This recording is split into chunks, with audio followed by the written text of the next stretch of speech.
Now, before we continue with the games, gents, obviously there's a big scenario that kicked off this week surrounding Newcastle United. And I'm actually just trying to look at it. Okay, so they're playing Palace this weekend, and a player that is going to be available for them is Tonali. And as we know, the wording in the papers hasn't been arrested, but he's been questioned by police and he's been investigated for illegal gambling. He's admitted to betting on games similarly to that of what Ivan Toney did in England, that he's betting on games whilst at AC Milan on AC Milan. He's admitted to that. He's facing a 1 to 3 year ban from football. Is it right, in your opinions, being under the criminal investigation plus being under admitting to betting on games that he's involved in? Do you think it's right that Newcastle were allowed to play him at this time, or do you think he should be suspended until the investigation is complete? What's our thoughts and feelings on that, gents? I think it's fair. Ivan Toney was under investigation most of last season, right? And he played until the actual ban was given. So, because ultimately, if he doesn't play and then it turns out, I mean, I don't think it will, but if he doesn't play and then it turns out that he wasn't going to get a suspension, then you've just had him not playing for no reason. So, yeah, I agree. I think the thing that Rory said is Ivan Toney had a suspension last season, but he wasn't suspended last season, even though he was being investigated. I think let everything be investigated, and once judgment's been passed, then you deal with what he's going to do. But yeah, man, it's crazy. I'll say this. I said this in the group. Someone said it's in the group chat. Milan completely shafted Newcastle, man. They definitely they 100% knew what happened. There's no way you get rid of an asset the way they got rid of him in such quick fashion, because he was never for sale.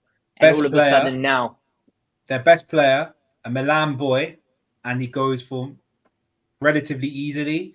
It smelt something. At the time, it made sense because Maldini just left. Their club was kind of a mess. No, it didn't. That was all the smoke screen, because Maignan never left, because there was rumors that he was going to leave because of Maldini. Leao never left. Leao never just got a new contract before Maldini left. That's what I'm saying. Yeah, but the thing is, Gal, I think he was the one player not touted and linked anywhere. The others, we kept seeing links. Tonali just happened out of the blue. He's like a Barella as well. I have an unpopular opinion. You know what I'll say? Does this move the needle for Newcastle though? Because I don't think it does. Even without Tonali, I still think they're going to be okay. They're going to be decent. They have guys like Longstaff, Joe Willock, who can come in and do well. And I just don't think, maybe they're not the big name like Tonali, but. It's quality of depth. They're playing across all the competitions Europe, and now you've got Longstaff having to start every single game. You've got Willock. Like, if one of them gets injured, then it's about who's next in line. Instead of them being a replacement for Tonali, it's who's next up to replace Longstaff or Willock. I think that's the big issue. You know what I will say on the Tonali situation specifically. You know what I don't like? Now, here's the thing. I will caveat this by saying, mental health is important. Bro, do you know what? Do us a favor. We'll come back to that bit in a minute. I just want to stay on this thing here around what Gal said for a moment, Dizzy. Sorry, bro. Just because I don't want to muddy the conversation too much. And I think that's a fair point. I know what you're going to say, and I think it's a fair point because I've done a video on it myself. But when you say Tonali doesn't move the needle, for me, I think he does. I know Newcastle didn't have a great start to this season, but we've seen them go away to Milan and grab a draw. We've seen them with Tonali in that team batter PSG in the Champions League. And I'm not saying if you take Tonali out, there'll be this huge drop off and Newcastle fall away, because they were a very good team in the Prem last year. But he was one of those signings this summer that did kind of come out the blue. I agree. It was almost Tonali. Why they let him go? It didn't make much sense at the time.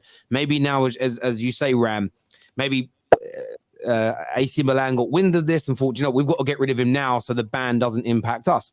But I think it will hurt Newcastle if they lose him. And it could take, by the way, the whole season for a review to go through. But at some point, they're going to lose a 70, 80 million pound asset from their team.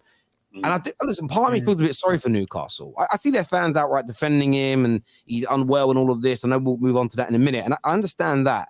But I do feel sorry for Newcastle from a point of view. It's a bit like, and that's a different scenario because it isn't to do with domestic abuse. But if Man United knew about Mason Greenwood and sold him, and then it all came out on the internet, United would be absolutely ridiculed for this. And I think Newcastle now, they have to look at who did this deal. because you have to look at due diligence always. That dude, I talk about it so much with Man United stuff. Due diligence. Why did they suddenly want to sell him? Why would they accept? And if somebody at Newcastle's head might have to roll for this, because they've not obviously done. And if it's something really emotive and personal and private, maybe it wouldn't come out. But the fact that there's an investigation that involves 40 odd players, surely this didn't start before he was sold in the summer. It's too big of an investigation for it suddenly just to appear out of nowhere. It isn't two people very privately who have committed an offense a handful of people know about. There's at least 40 players involved, which means anywhere between one agent to a whole team of representatives means what? 120 to 300 people know. That amount of people in football is huge. It's a very small industry, very compact. This is why I disagree with you, Terry. Just quickly, Agal, this is why I disagree with your actual opinion, Terry, because some fans, when they saw the transfer, were saying something doesn't smell right. And some Newcastle fans didn't want to hear it. They were saying, no, he wanted to join us. We talked him into it, and he doesn't look like he's upset. And I was like, something doesn't seem right, because Tonali loves AC Milan. Milan is one of their best midfielders and looking to build a team with him as the future. And they're just letting him go like that. It just doesn't seem right. I hear you. I hear you. Sorry, Didi, but I've been watching the David Beckham Netflix thing, and he spoke in episode 1, that was 3, he speaks about leaving Man United and how he was trying to speak to Fergie for days, phoning Fergie. He didn't want to leave. He was gutted to go, but it wasn't because of an underlying problem. There are players in football who have been sold against their will and they look unhappy about it. I understand Newcastle fans defending it because nobody wants to believe that they're second best. City fans, that some of those early interviews, go look at some of the stars they bought in the first few years of the money. Like they didn't know Man City existed. I think Yaya Toure said something along the lines of, I'm basically using this club as a stepping stone before going on to another big club. City fans hated that because you don't like to think that players don't 100% want to be with you, but that's actually the reality of football. Look, Gabriel Jesus is loving it at Arsenal, but I bet if you asked him in his heart of hearts and said, if you were offered Arsenal or guarantee of starting number 9 at Man City, he probably would have stayed at Man City. Probably, and that's not a dig at Arsenal. It's the reality of these situations, and I think that I get where you're coming from. But sorry, Gal, you were going to say something, bruv.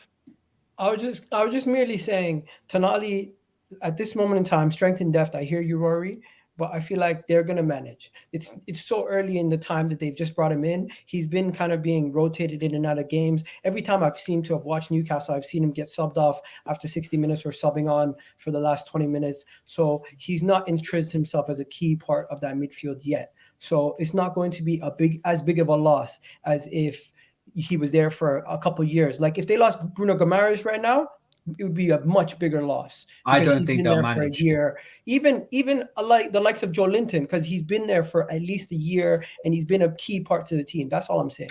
Hey, God, I also think with the Tonali thing. Yeah, go ahead.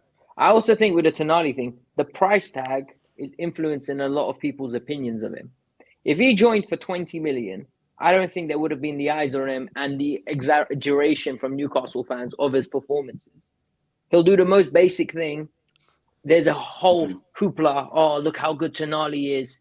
Because he's the new shiny toy. We all do it with our new signings. I think the money is more the thing that they've lost. Like, yeah, okay, Igal, losing him as a player might not be too impactful at the moment, but the actual signing itself made such an impact on their transfer policy. Like they're already apparently going into January because they're still tied by FFP because they've not generated that much money yet. They're still tied, and it's like you've spent that 60 million on now a player that's potentially not going to be available for you. It's like that could have been spent elsewhere on a different player or two different players that could have had a much longer. It's all dependent on exactly when he is banned, if that is the decision that's to be made. If it's at the end of next season, obviously they can, if it's the end of this season, they can sign players in his position to sort of hold them over until the ban's done. So all of this is a moot point.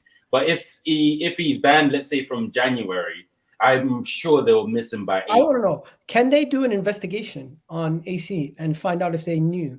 Or something. There must be, because if you buy a house that's got damage, right? Do transfer embargoes and do like email checking, because there must be email out there being like, "We got." So again, but they yes and no.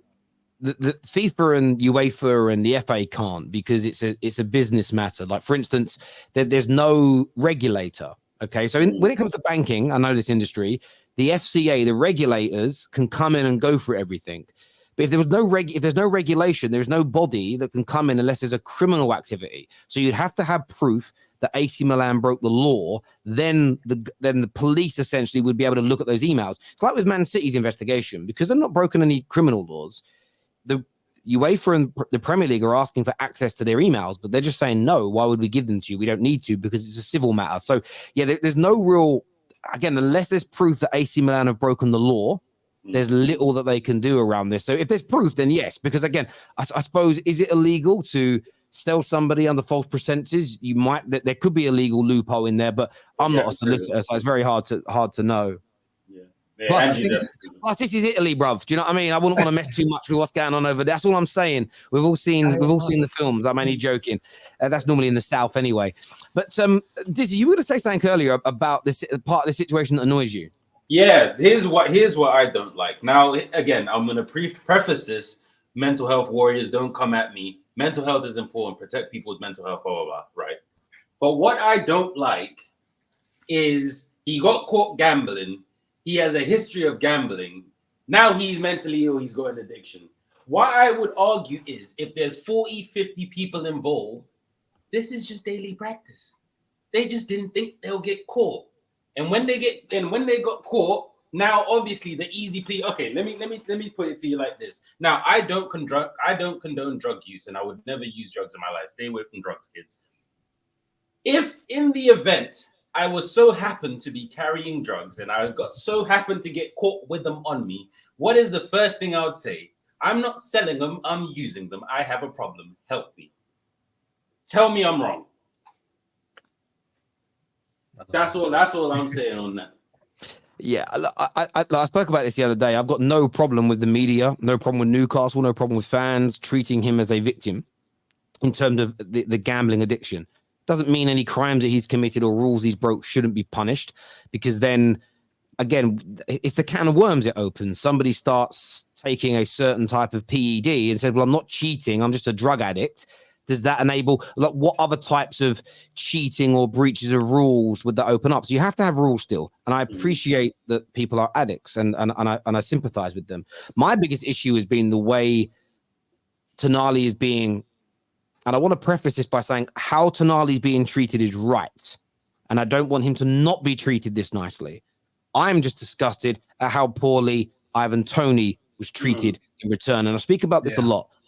I don't like how the media treated Raheem Sterling, but the counterbalance to this isn't treating Harry Kane horribly. The counterbalance is to try and get everybody treated nicely. Like, and that's my only issue with this. You know, I did 10 minutes of research. I didn't even have to do a lot.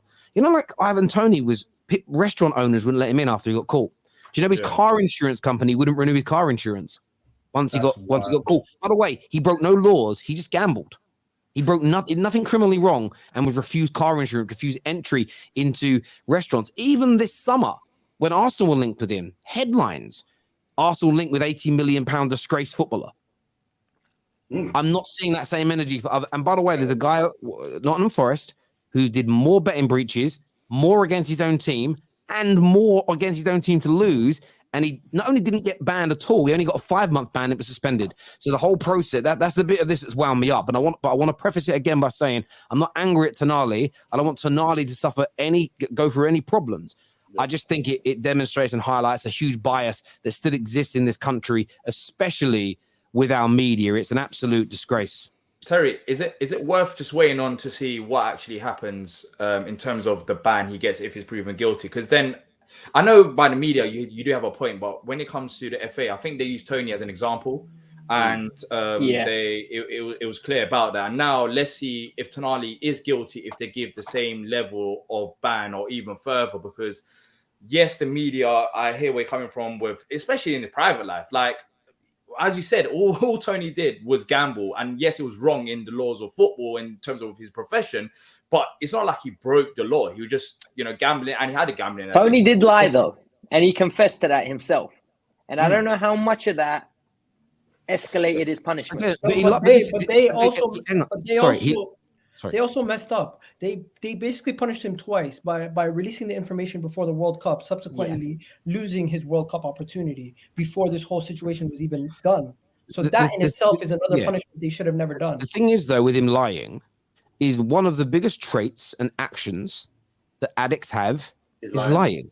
So again, it's one of those things where and I've got no issues with him being punished, but if he lied first time, and that's why, but why would he get an 8-month ban versus a 5-month ban for less offenses?